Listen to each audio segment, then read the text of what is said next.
Labor and the Nation, The Rights of Labor, delivered by John Llewellyn Lewis on September 3rd of 1937 in Washington, D.C. Out of the agony and the travail of the economic America, the Committee for Industrial Organization was born. To millions of Americans exploited without stint by corporate industry and socially debased beyond the understanding of the fortune. Its coming was as welcomed as the dawn to a night watcher. To a lesser group of Americans, infinitely more fortunately situated, blessed with the larger quantities of the world's goods and insolent in their assumption of privilege, its coming was heralded as a harbinger of ill, sinister purpose, of unclean methods and non-virtuous objectives. But the Committee for Industrial Organization is here. It is now henceforth a definite instrumentality, destined greatly to influence the lives of our people in the internal and external courses of the Republic.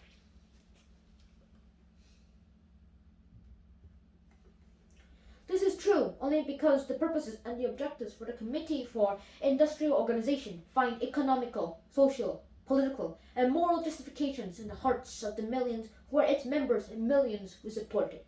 The organization and constant onward sweep of this movement exemplifies the resentment of the many toward the selfishness, greed, and neglect of the few.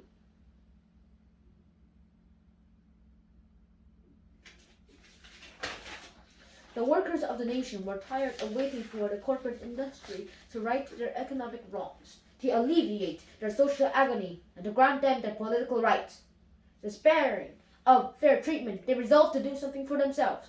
They, therefore, have organized a new labor movement, conceived within the principles of the National Bill of Rights, and committed to the proposition that the workers are free to assemble in their own forums, voice their own grievances, declare their own hope, and contract on even terms with modern industry for the sale of their only material possession, their labor.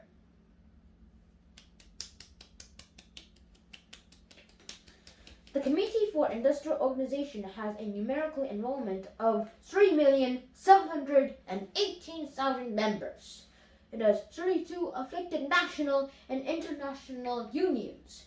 Of this number, 11 unions account for 2,765,000 members.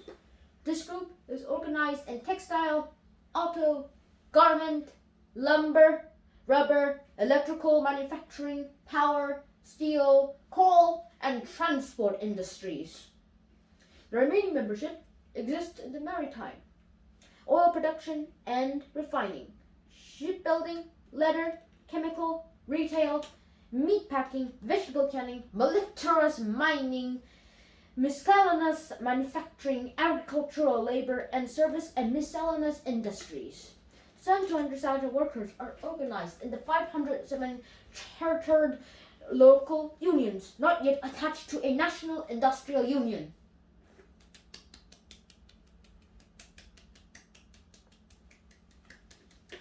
This record breaks and bespeaks progress. It is a development without precedent in our own country.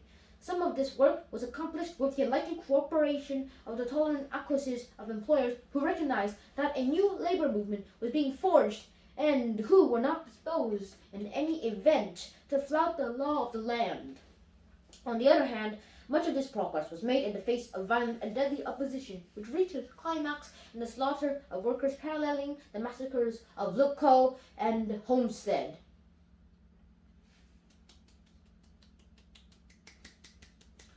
In the steel industry, the corporations generally have accepted collective bargaining and negotiated wage agreements with the Committee for Industrial Organization. 85% of the industry is thus under contract, and a peaceful relationship exists between the management and the workers. Written wage contracts have been negotiated with 399 steel companies with 510,000 men. 1,031 local lodges and 700 communities have been organized. 5 of the corporations in the steel industry elected to resist collective bargaining and undertook to destroy the Steelworkers Union. These companies filled their plants with industrial spies, assembled depots of guns and gas bombs, established barricades, controlled their communities with armed thugs, leased the police power of cities, and mobilized the military power of a state to guard them against the intrusion of collective bargaining with their plans.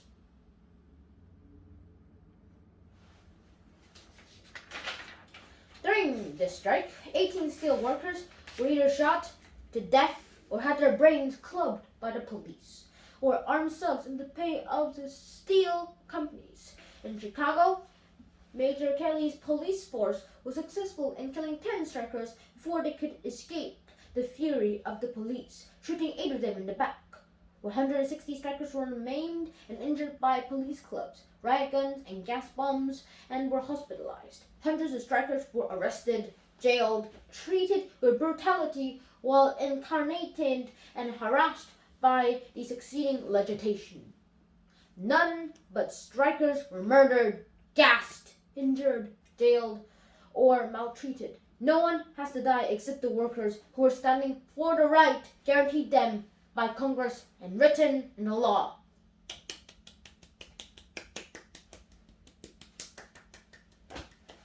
The infamous Governor Davie of Ohio, successful in the last election because of his reiterated promises of fair treatment to labor, used the military power to the Commonwealth on the side of the Republican Steel Company and the Youngstown Sheet and Tube Company. Nearly half of the staggering military expenditure incident of the crushing of the strike in Ohio was borne by the federal government through the allocation of financial aid to the military establishment of the state.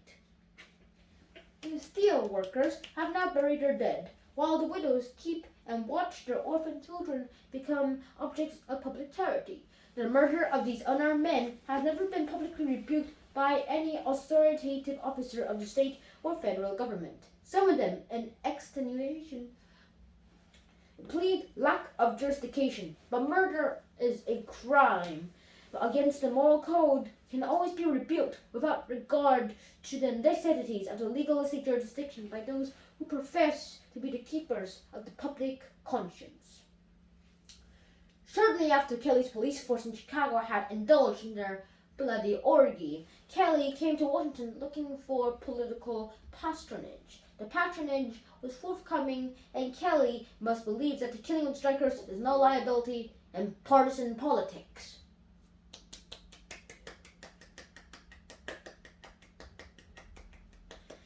Meanwhile, the steel puppet Davie is still governor of Ohio, but not for long, I think. Not for long. The people of Ohio may be relied upon to meet our political justice to one who has betrayed the state, outraged the public conscience, and besmirched the public horror. While the men of the steel industry were going through blood and gas in defense of their rights and their homes and their families, elsewhere on the far-flung CIO front, the hosts of labor were advancing and intelligent and permanent progresses was being made. In scores of industries, plant after plant and company after company were negotiating sensible working agreements. The men in the steel industry who sacrificed their all were not merely aiding their fellows at home, but were adding strength to the cause of the comrades in all industry. Labor was marching toward the goal of industry and industrial democracy and contributing constructively toward a more rational arrangement of our domestic economy.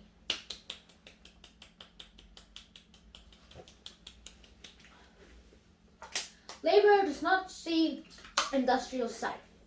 It wants peace, but peace with justice. In the long struggle for labor's rights, it has been patient and forbearing. Sabotage and destruction, syndicalism had no part in the American labor movement. Workers have kept faith in American institutions. Most of the conflicts which have occurred have been where labor's rights to live have been challenged and denied.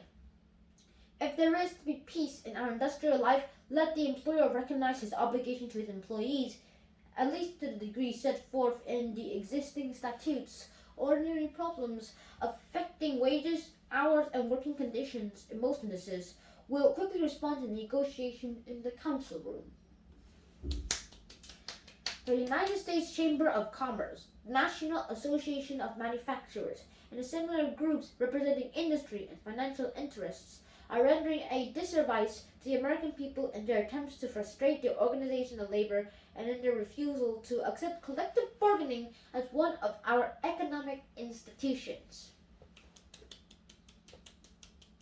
These groups are encouraging a systematic organization of development groups to fight unorganized and unionization under the sham pretext of the local interests. They equip these vigilantes with tin hats, wooden clubs, gas masks, and lethal weapons and train them in the arts of brutality and oppression. They bring snoops, finks, hatchet gangs, and chowderhead chowlings and Cohens to infest their plants and disturb the communities.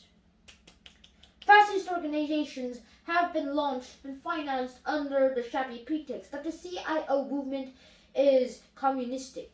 The real breeders of discontent and alien doctrines of the government and philosophies subservice of good citizenship are such as those who take the law into their own hands. No tin hat brigade of goose-stepping vigilantes or bibble-babbling mob of blackguarding and the corporation-paid scoundrels will prevent the onward march of labor, or divert its purpose to play its natural and rational part in society and the development of the economic, political, and social life of our nation.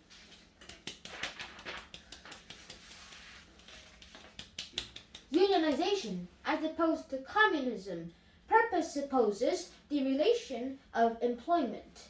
It is based upon the wage system and recognizes fully and unreservedly the institution of private property and the right to investment profit. It is upon the fuller development of collective bargaining, the wider expansion of the labor movement, the increased influence of labor in our bargaining, and the wilder expansion of the labor movement, the increased influence of labor in our national councils, that the perpetuality of our democratic institutions must largely depend. The organized workers of America, free in their industrial life, conscious partners in the production, secure in their homes, and enjoying a decent standard of living, will prove the finest bulwark against the intrusion of alien doctrines of government. Though those who have hatched his foolish cry of communism in CIO, I fear for the increased influence of labor in our democracy. Do they fear its influence will cast on them, on the side of shorter hours, a better system for distributed employment, better homes for the underprivileged, social security for the aged, a fairer distribution of the national income? Certainly, the workers that are being organized want a voice in the determination of these objectives of social justice. Certainly, labor wants a fair share in the national income. Assuredly, labor wants a larger participation in the increased productive efficiency.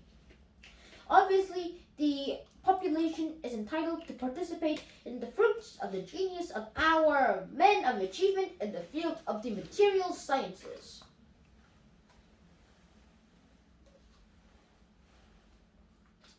Labor has suffered just as our farm population has suffered from viciously unequal distribution of the national income.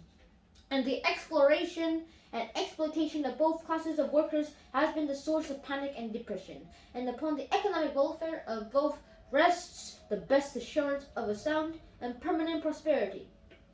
In this connection, let me call attention to the propaganda which some of our industrialists are carrying on among the farmers.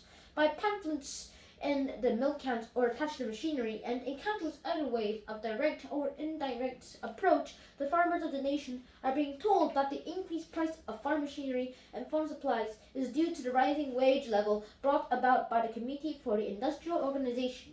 And yet, it is the industrial millions of this country who constitute the substantial market for all agricultural products.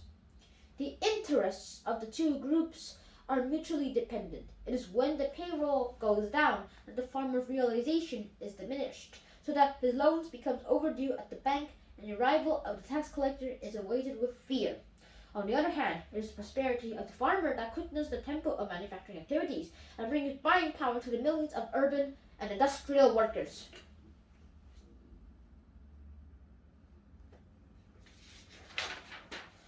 As we view the years that we have passed, has always been true, and it becomes increasingly imperative that the farm population and the millions of workers in industry must learn to combine their strength for the attainment of the mutual and desirable objectives, and at the same time learn to guard themselves against the sinister propaganda of those who would divide and exploit them.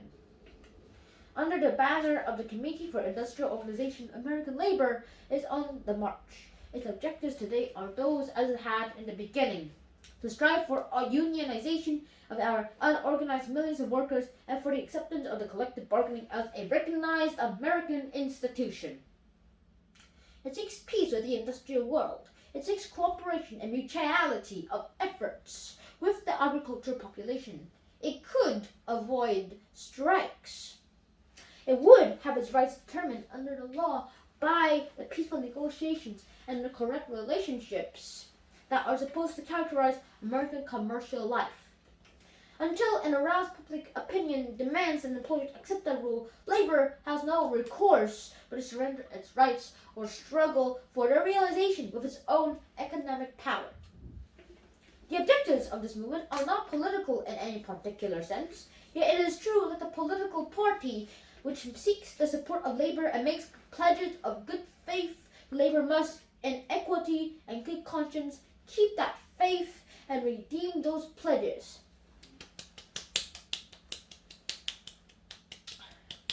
The spectacle of the august and dignified members of Congress, servants of the people and agents of the Republic, skulking in hallways and closets, hiding their faces in the party caucus to prevent a quorum from acting upon a labor measure, is one that emphasizes the perfidy of politicians and blasts the confidence of labor millions in politicians' promises and statesmen's vows. Labor next year cannot avoid the treachery and the necessity of a political essay of the work and deeds of its so-called friends and its political beneficiaries. It must determine who are its friends in the arena of politics as elsewhere. It feels that its cause is just and that its friends should not view its struggle with a neutral detachment or inconstant criticism of its activities. Those who chant their praises of democracy but who lose no chance to drive their knives into labor's defenseless back must feel the weight of labor's woe even as it opens adversaries must ever feel the thrust of labor's power. Labor, like Israel, have many sorrows. Its women weep for their fallen and they lament for the future of the children of that race. Ill behooves one who has supped at labor's table and who has been sheltered in the labor's house to curse with equal fervor and fight impartiality both labor and its adversaries when they become locked in deadly embrace. I repeat that labor seeks peace and guarantee its own loyalty, but the voice of labor, insistent upon its rights, should not be annoying to the ears of justice or offensive to the conscience of the American people. Thank you.